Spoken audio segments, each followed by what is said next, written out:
Okay, good afternoon again, class. For this module, we'll continue our discussion on the different quantitative approaches or research approaches. We'll talk about quantitative research in architecture, and later we'll talk about mixed methods.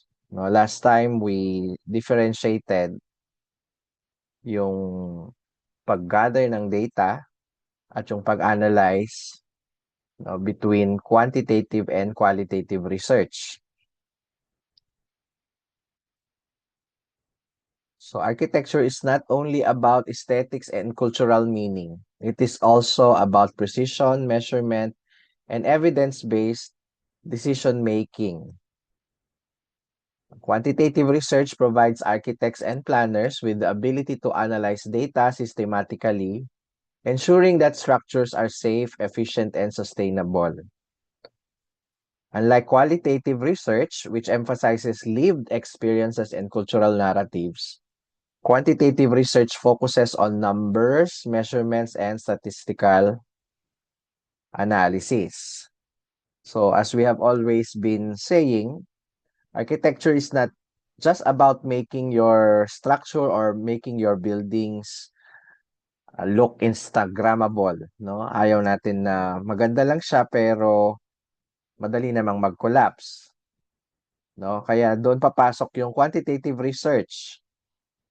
So, unlike qualitative na more on kwento, feelings, cultural meaning, quantitative is about numbers, measurements, and evidence-based decision making.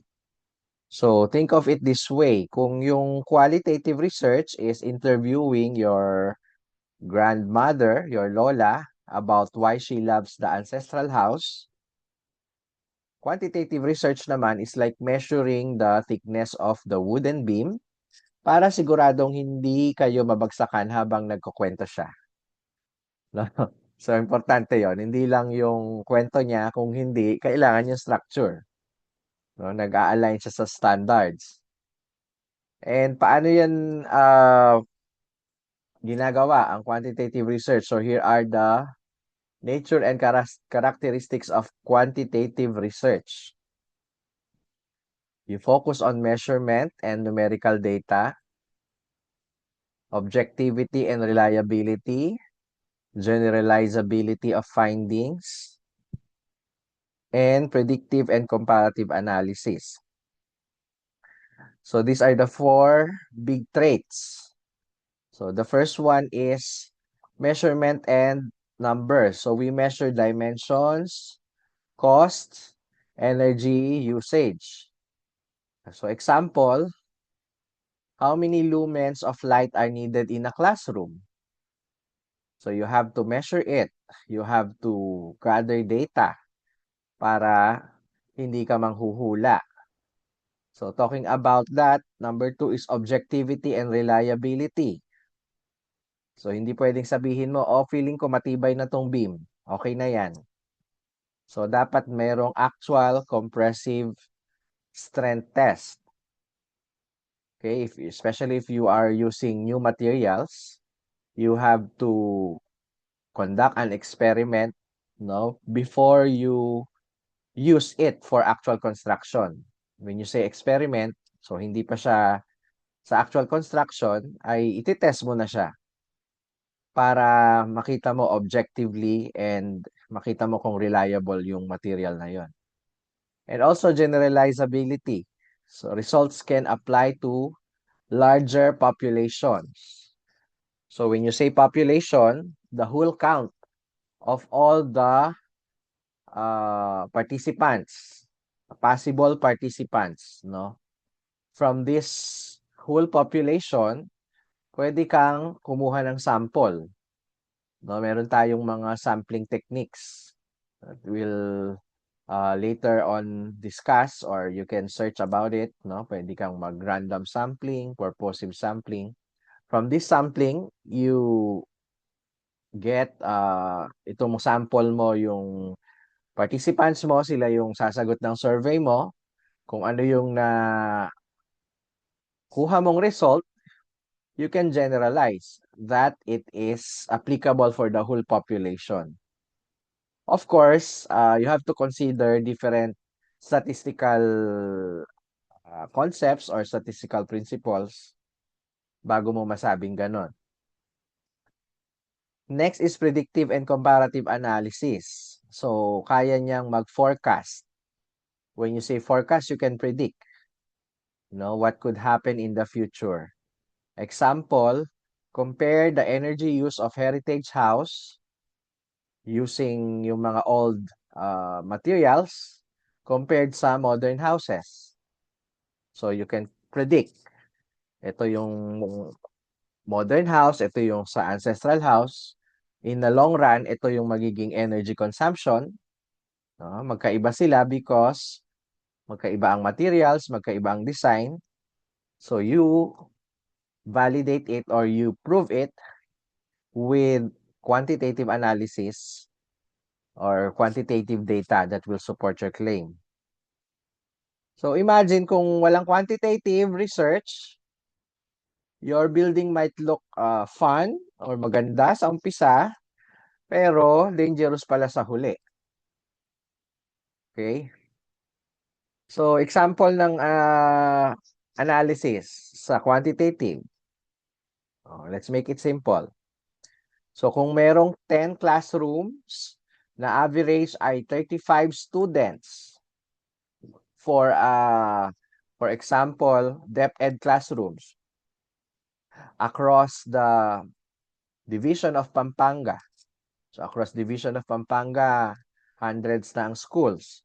Pero magsasample ka ng classroom. Halimbawa, 30 classrooms. And sa 30 classroom, okay, nakita mo na ang average na students ay 35 according sa quantitative study mo. So, if you will apply it sa design mo, okay, kung gagawa ka ng 10 classrooms na average ay 35 students, so what's the total population estimate? So, ilan ang students na capacity nung 10 classrooms mo? Can you chat? Quick math warm up. So, dali lang yan. So, 10 times 35 it is for 350. So, yung 350 na yon, yan, dyan na papasok yung calculation ng DepEd sa pag-allocate nila ng resources. Ilang teachers, ilang year level ang pwedeng i-allocate dyan. So, yan yung example. Concrete and very simple example lang ng application ng quantitative analysis in architecture. So, other application in architecture, structural studies, energy efficiency, cost analysis, urban planning. So, for structural studies, yung load-bearing capacity, material strength. For energy efficiency, you can compute the thermal performance para alam mo kung ilang kilowatts ng solar panel ang ilalagay mo. For example, ano yung magiging consumption rates niya. Okay, cost analysis. In the long run, ano yung iba-budget mo for maintenance expenses for that structure. And another is in urban planning, you compute the population density for you to analyze the traffic flow and the population density. Quantitative research is widely applied in structural studies, energy efficiency, cost analysis, and urban planning. Engineers may test the load-bearing capacity of beams, while planners analyze traffic flow to design safer intersections. So in heritage conservation, quantitative data helps determine whether adaptive reuse projects are financially sustainable. So for example, no, Heritage House visitor count is 500 per month, no? And each visitor contributes 100 pesos entrance fee. The monthly revenue is 50,000 pesos. So, a basic application yan. So, the data can guide maintenance budgeting. So, that's not just trivia. The data tells us kung sustainable ba yung preservation project. Kung walang quantitative data, baka ang iniisip mo lugi tayo, pero number shows na profitable pala. Oh, so kaya mong i-budget yung 50,000 para hindi ka malugi, maging profitable yung project mo. Types of data in quantitative architectural research. So of course, the first one is numerical data, dimensions, cost, visitor counts, etc. You also have experimental data. So these are the data results from laboratory or field tests. Another is survey data. Responses from questionnaires with large samples. So kapag nag-conduct ka ng survey, yan. So pag tinali mo na yung mga yon, ilan yung sumagot per question, ito yung sagot nila, yan, survey data yan. Another is statistical records. So yung mga secondary data from PSA or the Philippine Statistics Authority, you can search their website so that you can use yung mga statistics from their census. So from this census, you can transform it sa construction cost, no, tourism figures. For example, halimbawa sa amin sa IE, meron kaming project feasibility study. Ito bang project na to, itong product na i-develop natin ay marketable ba siya? Kung ang target market natin ay Pampanga, gusto natin i-saturate ang market ng Pampanga. So, we will conduct project feasibility study, market analysis of the population of Pampanga. So, saan pwedeng kumuha ng data on the population? So, sa PSA, meron silang record ng how many ang population ng Pampanga. For example, 500,000. Out of this 500,000 ay 35% ang Gen Z. For example lang yan. So, i-compute mo kung ang target market mo ay Gen Z, yan, ito ang market segment na possible na bumili ng product natin. So, galing yan sa statistical records. Okay, for example, average classroom size for a university is 40 students. Okay, hindi mo pwedeng ipilit yung 80 students sa isang classroom. Okay, hindi na application ng architecture yan. Torture chamber. So halimbawa sa PSU, merong mga nag-oversize ng mga class. So hindi ginagamit yung right data, no? For example, yung room natin ay average lang ay 35 students. So hindi ka pwedeng mag-assign ng section na 50 students. Okay? So example lang 'yan ng application. Data collection methods.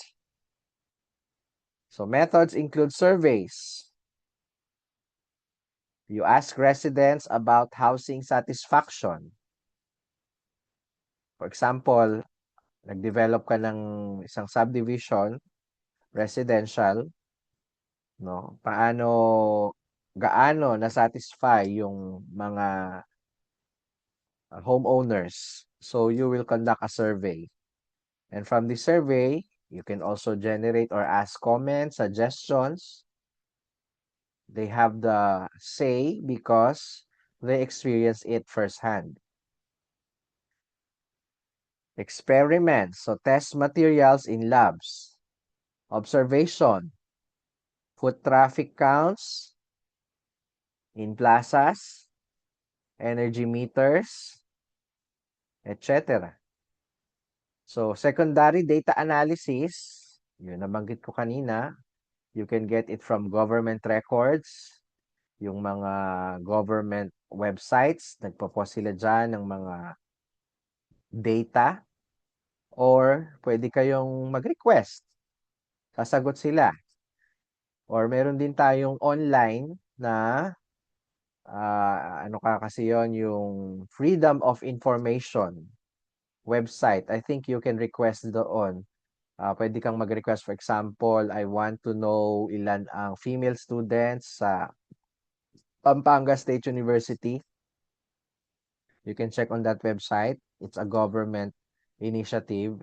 So, yung Freedom of Information, i-coordinate nila yan sa PSU. Then, the PSU, merong certain time na given sa kanila para mag-respond para ibigay yung data na kailangan mo. So, bakit allowed yan sa mga government agency? Kasi nga, kailangan dinidevelop yung research culture, no? Because it's in research that we innovate, we improve our lives.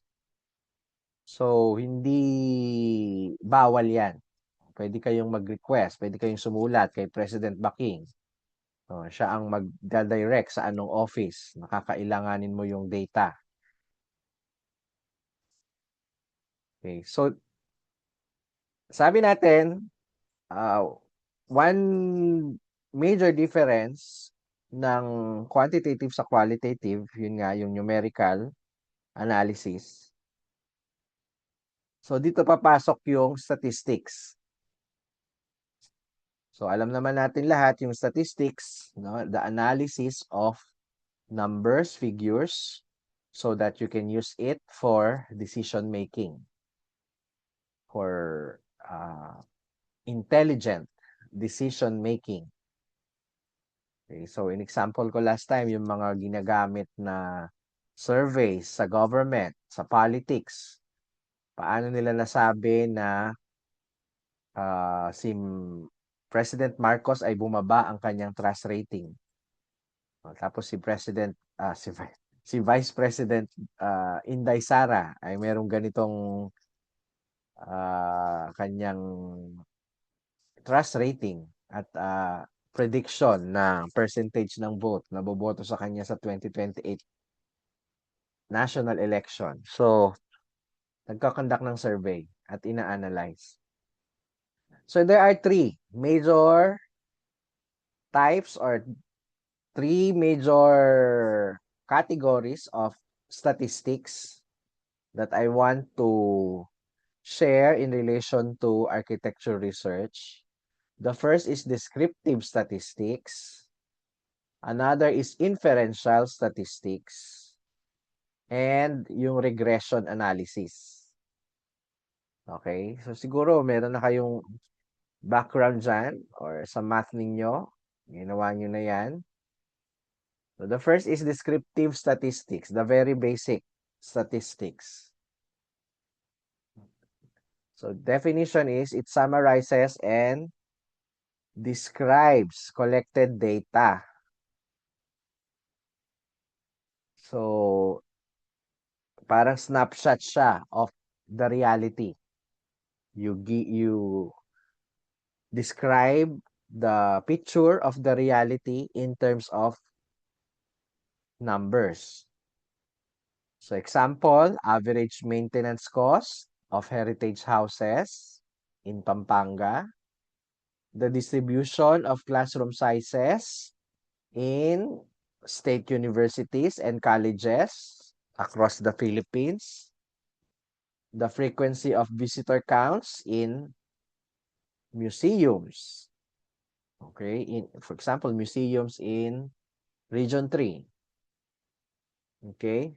So, ano yung mga tools na ginagamit. Mean, median, mode, percentages, frequency tables, charts. So lahat yan, madali nyo lang yan kunin using spreadsheet or Microsoft Excel. Okay, hindi nyo kailangang mag-compute ng calculator. Pag in-input mo na yung mga data, yan, pwede mo lang i-compute ano yung average, ano yung median, ano yung mode, percentage of this segment, no, na sumagot ng survey, and then frequency table, gaano kadami, sino ang pinakamadami, and then you can illustrate it through charts. So it provides a snapshot of the current architectural conditions. So example of application, descriptive statistics summarize data to provide a snapshot of current conditions. Example, suppose a heritage house or suppose a survey of 5 heritage houses yields annual maintenance cost. Okay, so house A is 120,000, house B is 100,000, C is 150,000, 130, and 100,000. So how will you compute the average or the mean? So i-add mo lahat and then divide by the number of items or the number of sample. So in this case, 5. So ang average ay 120,000 pesos. Okay? Ano naman yung median? The middle value. So kung i-arrange mo siya from top to bottom or from lowest to highest, ano yung magiging median? The middle value, it's also 120,000. And the mode is the most repeating value. Ano yung pinakamaraming value na nag-appear? So in this case, dalawang beses yung 100,000. So the mode is 100,000. Okay, so this descriptive analysis shows that most houses spend around 120,000 annually, with 100,000 being the most common. So, sa budgeting, pwede mong gamitin yon as your baseline. Average, ito yung iba-budget mo sa isang heritage house. Okay? So, kung wala kang descriptive stats, baka ang isipin mo 100 million ang gastos. Kasi narinig mo sa sabi-sabi ng kapitbahay. O di, ang dami mong aaksayahin. No? Numbers keep us grounded. Okay, the next type of statistics is inferential statistics. Okay, madali lang yung descriptive. Very simple lang yan. Itong inferential, ito, kapag ginamit nyo to doon sa inyong proposed methodology, so hindi lang sasabihin nyo na inferential statistics, marami pa yan na type. Okay? You can search sa book na sinend ko sa inyo. Okay? You can also research, no, sa inyong mga AI assistant, Google, sa YouTube, maraming mga video lectures about inferential statistics. Or you can consult a statistician, no? Pag nagthesis na kayo, hindi masama na mag-consult kayo ng expert statisticians kung meron kayong kakilala. Okay? So ako, hindi ako statistician. Hindi ako expert.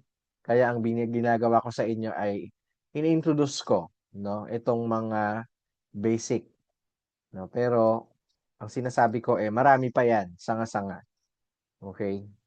So sa inferential statistics, from the word itself, no, ano yung root word ng inferential? Inference. You make inferences. Okay? From this sample, okay, ano yung na-observe mo, ano yung nakuha mong data, no? You generalize na yung buong population is the same. Okay? You make prediction or generalizations about a larger population. Okay? So kung yung inyong research topic, kailangan nyo ng prediction, generalization for a very big population, okay? Magsasample kayo, no? So from this sample, you will make inferences. So you will use inferential statistics, ang tawag doon. So definition uses sample data to make predictions or generalization about a large population. So example, predicting future visitor trends based on current survey data. No, yung future visitor, hindi mo pa alam 'yan. Ipipredict mo pa lang. Saan mo i-base? Sa current survey data. Testing whether modern materials significantly reduce maintenance cost compared to traditional ones. Comparing energy efficiency between heritage houses and modern houses. Okay? Tools. So marami yan. Hypothesis testing, correlation, ANOVA, chi-square test. So actually itong correlation, pwede rin nating i-apply dito sa next yan, sa regression analysis. Pero ano yan, yung mga hypothesis testing, t-test, z-test, ano pa, correlation, yung mga chi-squared test, something like that. ANOVA is analysis of variance. No, ito chi-squared, hindi siya chi-square ha, chi-squared test. Okay, different statistical analysis 'yan. Okay? So hindi mo kailangan gawin lahat 'yan. Kung ano lang yung applicable doon sa ina-analyze mong data. So the purpose is allows architects and planners to forecast, compare, and make evidence-based decisions. So example,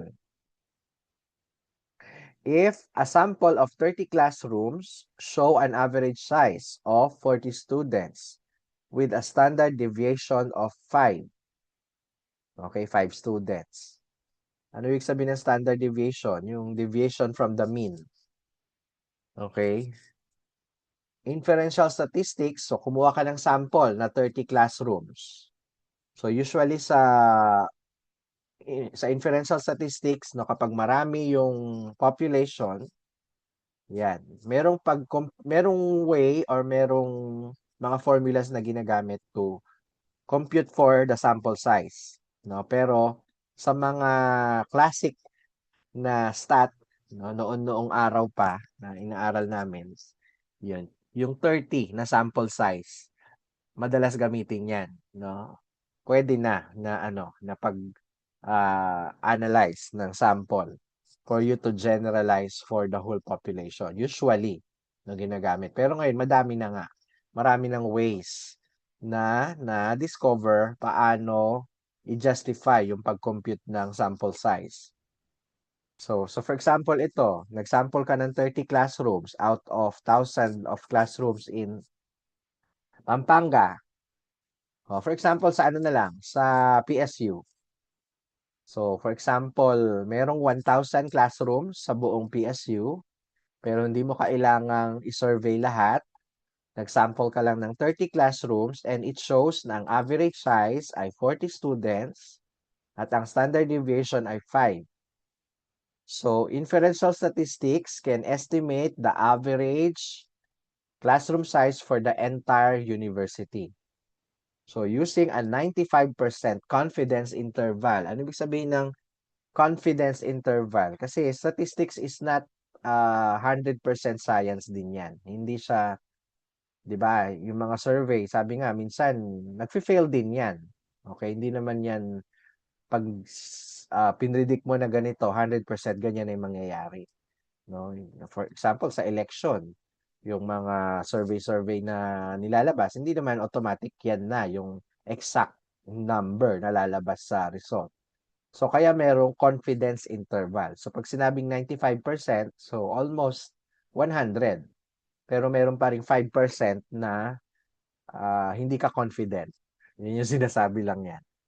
Okay, so may formula, CI is equal to X bar or the average, no? Average of the sample plus minus the Z value. So, merong formula yung Z value na yan. May mga table, statistical uh, values, statistical tables na ibibigay yung value niyan. In this case, it's 1.96. No? Z is equal to 1.96. Okay? Sigma over square root of n. N is 30, yung sample size. Sigma is the standard deviation. So, plus minus. Ano ibig sabihin ng plus minus? So, 40 plus, ayan, 1.8. Okay, yan yung value nung 1.96 times 5 over square root of 30, yung 1.8. So, 1 plus 1, 40 plus 1.8, saka 40 minus 1.8. So, for the whole university, you can generalize that the true average classroom size is likely between 38.2 and 41.8 students. So, ganyan. Yan yung example ng inferential statistics. Again, from a small sample, you make generalization for the whole population. Okay? Nakakasunod pa ba? Pa-thumbs up naman dyan. Kung nakakasunod, di pa natutulog.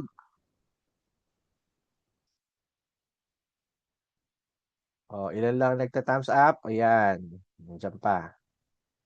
Okay. Sabihin nyo kung meron kayong hindi naintindihan or may gusto kayo liwanagin. Regression analysis. Okay. From the term itself, a statistical method for examining relationships between variables. Okay. Simple regression and multiple regression. Ano yung simple regression? Relationship between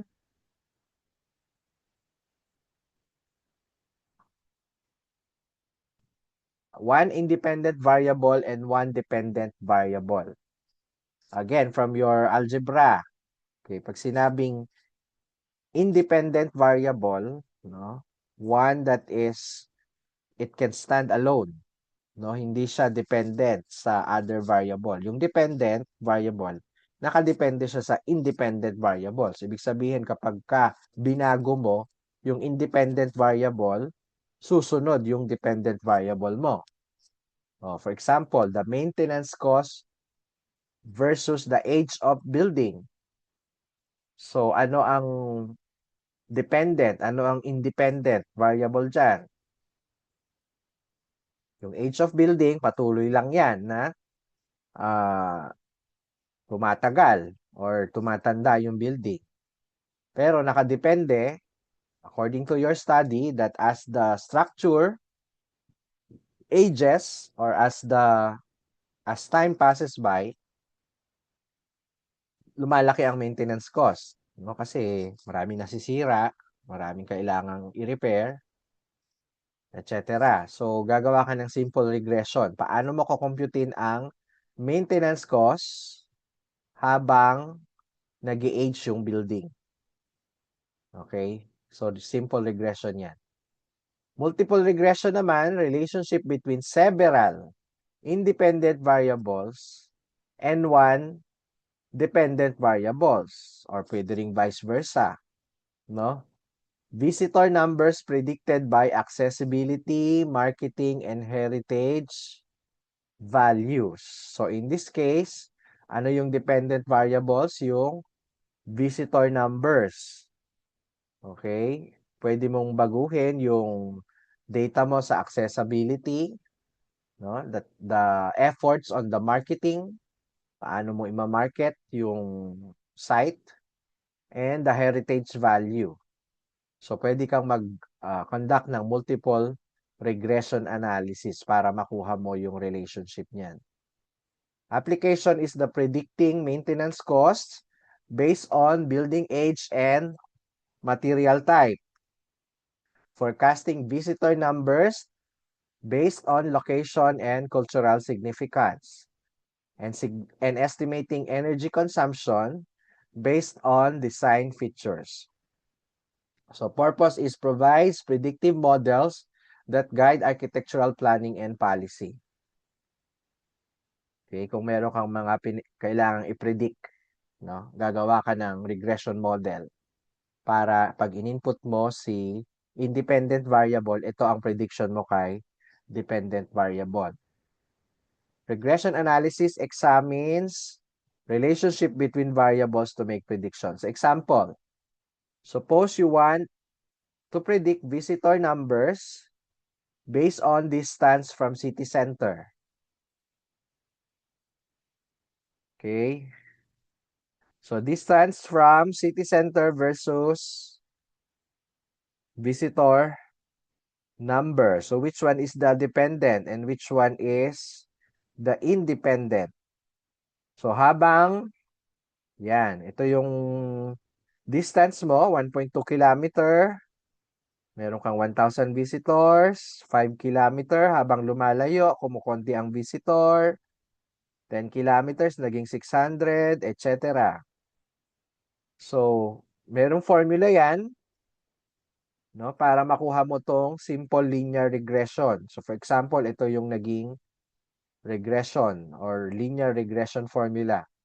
Y is equal to 1,000 40x. Okay, ano yung Y? The visitor number. Ito yung dependent variable. Okay, dependent siya saan? Sa distance from city center. No, kung gaano kalayo yung heritage house o yung heritage site from the center ng city. So, anong interpretation? Paano mo siya i-apply?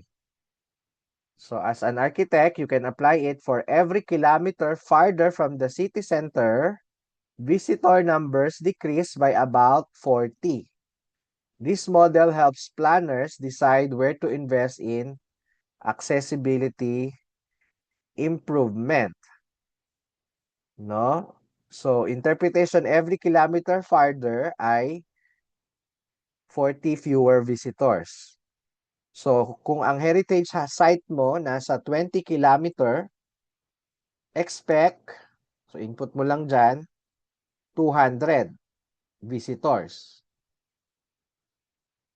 So, kung gusto mong dumami yung bisita mo, wag ka lang magdasal. Kailangan improve mo yung accessibility.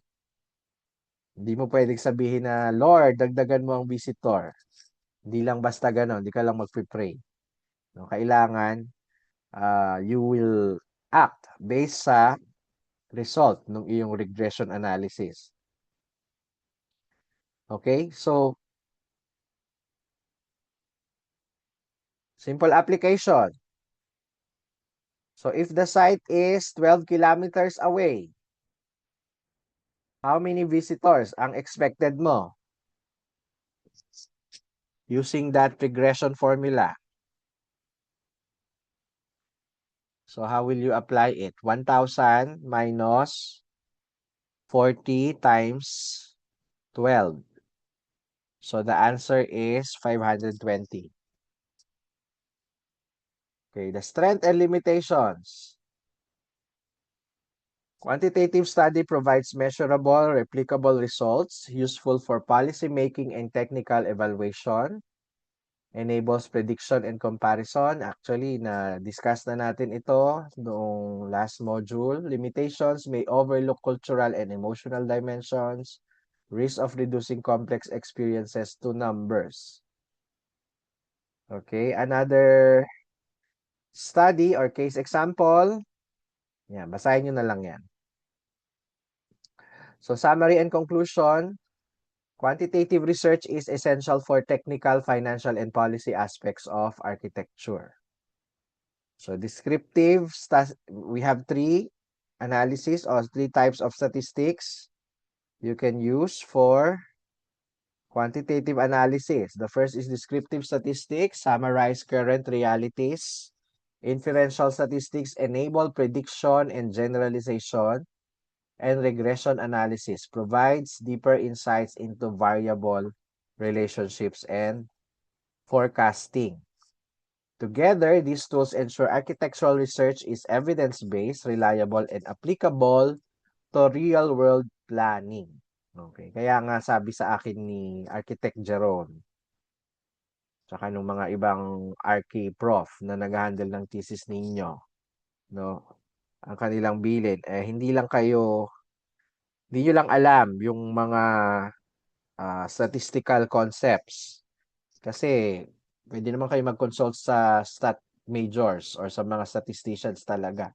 Kung hindi, as architecture students, as future architects, alam ninyo kung paano siya i-apply, no, sa research or sa pag-analyze ng data.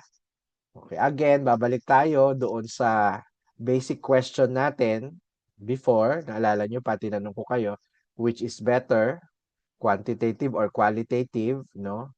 The answer is, it depends. It depends on how you analyze your data. It depends on your research question or your research topics. So, different research questions, different research topics may require different approaches in methodology and in analysis. Okay? So, any question?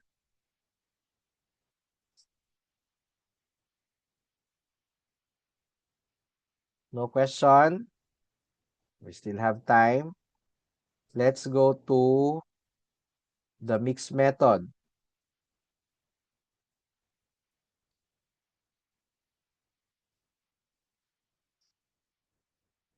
Kung wala na kayong tanong, ano naman tong mixed method?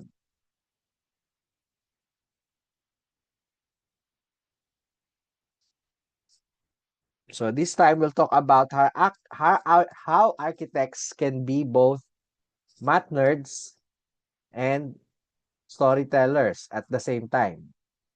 So combination. So architecture is both a technical and cultural discipline. So hindi lang gusto natin maganda or pang Instagram yung structure natin. It's about making sure they are safe, efficient, and meaningful. Quantitative research gives us the numbers, strength of beams, visitor counts, the cost, while qualitative research gives us the kwento, the memories, rituals, emotions. So mixed method research or MMR combines both. So para nga daw halo-halo. May ice, may leche flan, may gulaman. Kung puro ice lang, malamig pero boring. Pero kung walang kwento, kung puro kwento lang naman, masarap pakinggan pero kulang sa evidence, no? Together, you get the full flavor, no? Pero again, hindi naman sa lahat ng pagkakataon kailangan mong mag-mix method or hindi lahat ay applicable. Hindi lahat makakakuha ka ng data na both quanti at quali. So again, it depends pa rin sa situation. The nature of mixed methods research. So definition, a research approach that integrates quantitative and qualitative methods within a single study. Okay, purpose is to capture both measurable outcomes and human experiences. So, these are the different characteristics. So, dito papasok yung term na triangulation. Bakit siya triangulation? Triangle. Hindi lang isa, hindi lang dalawa, kailan meron kang pangatlo para matriangulate mo siya, no? Using multiple methods to validate findings. So, parang double checking your exam answers. So, complementary then, one method explains the other Numbers tell you what, stories tell you why. Okay, expansion broadens the scope. No, you see both technical and cultural side. Kung architecture ka na puro numbers lang, baka maging engineer wannabe ka. No, hindi naman kayo civil engineer.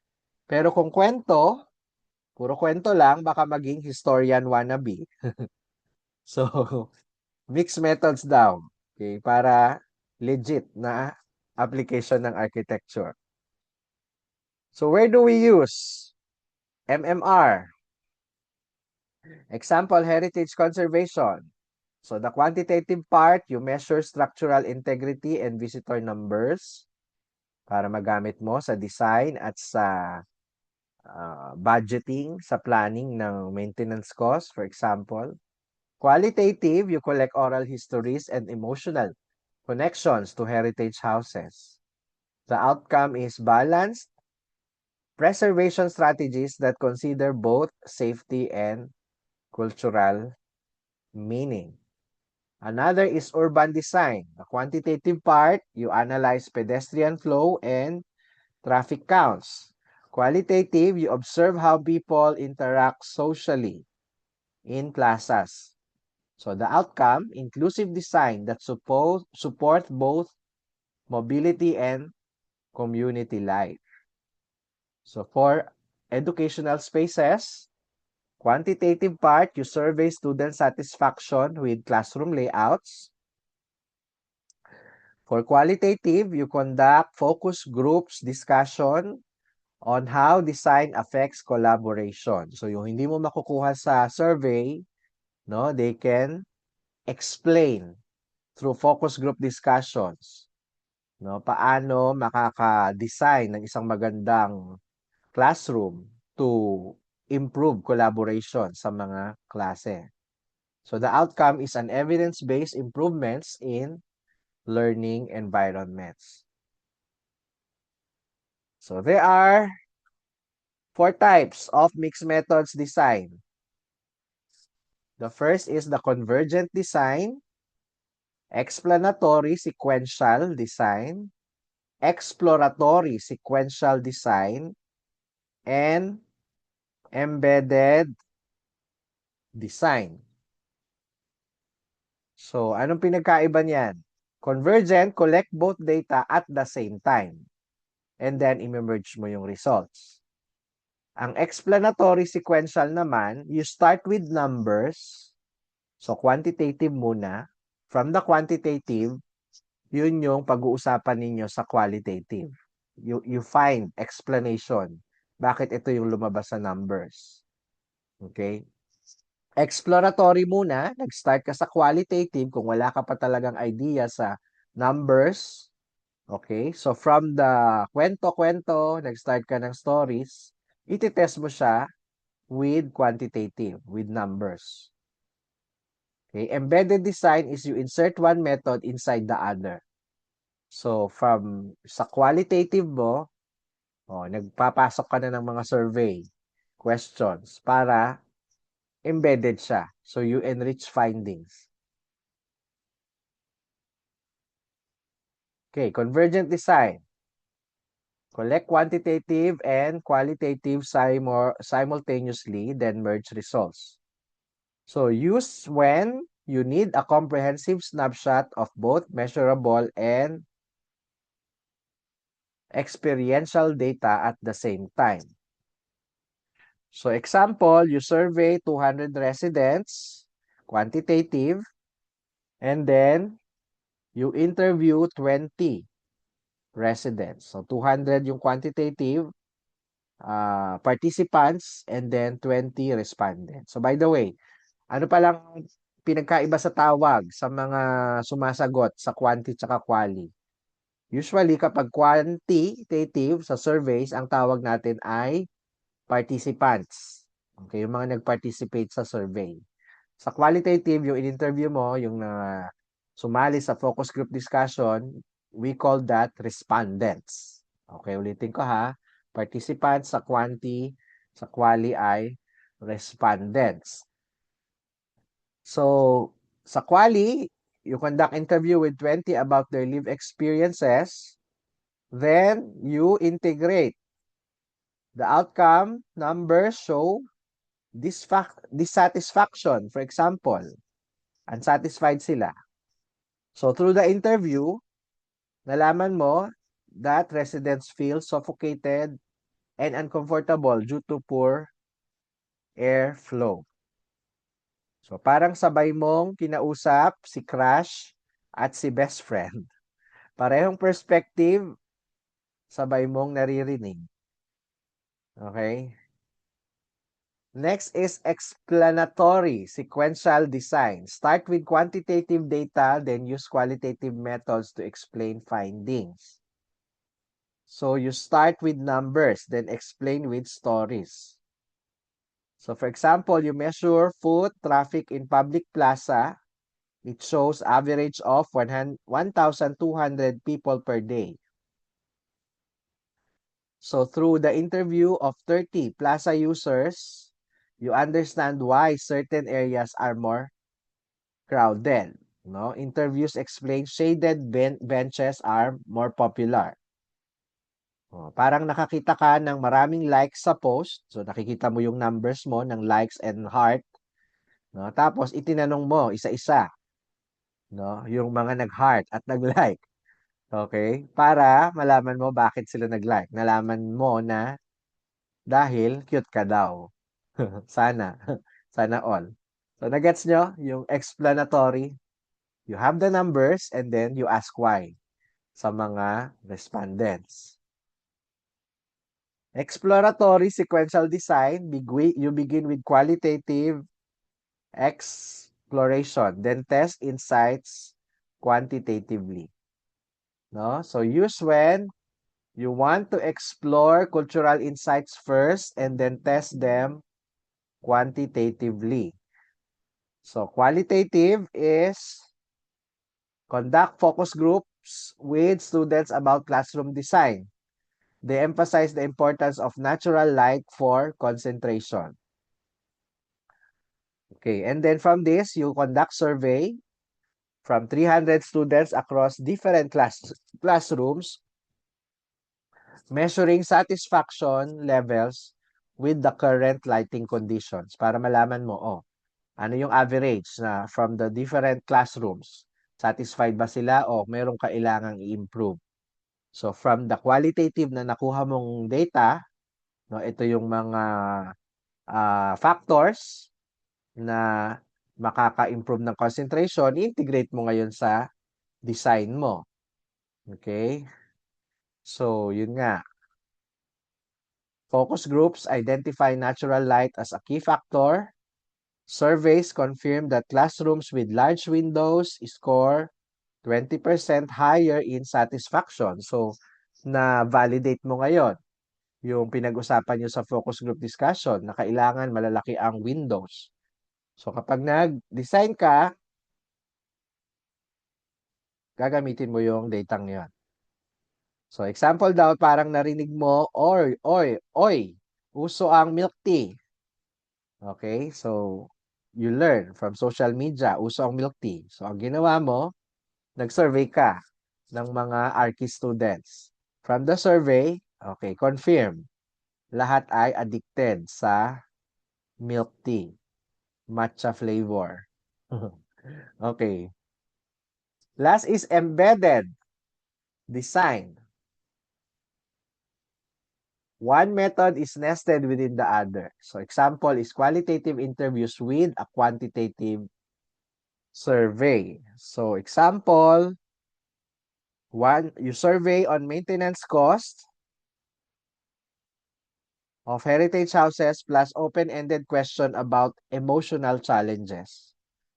So the outcome, while numerical data shows average annual cost of 120,000 pesos, narratives reveal stress and pride associated with preservation.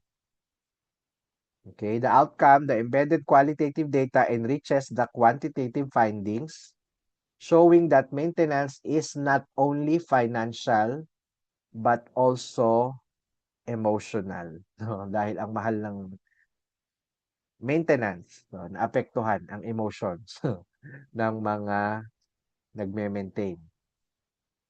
Decision framework. So choosing the design depends on your goal. If your goal is validation, convergent design. If the goal is explanation of numbers, explanatory sequential design. If the goal is exploring leading to testing, exploratory sequential design. If the goal is enrichment of a dominant method, then embedded design. Okay? Data collection, same lang yan. Kung paano mo ginagawa yung quanti, ganun din yung quali. Then integrate. So the strength and limitations of mixed methods. Strengths provides both breadth, so quantitative, and depth, the qualitative part. Validates findings through triangulation. Offers culturally sensitive yet technically reliable insights. However, limitations is it's time consuming and resource intensive and requires expertise in both statistical and interpretive methods. Okay?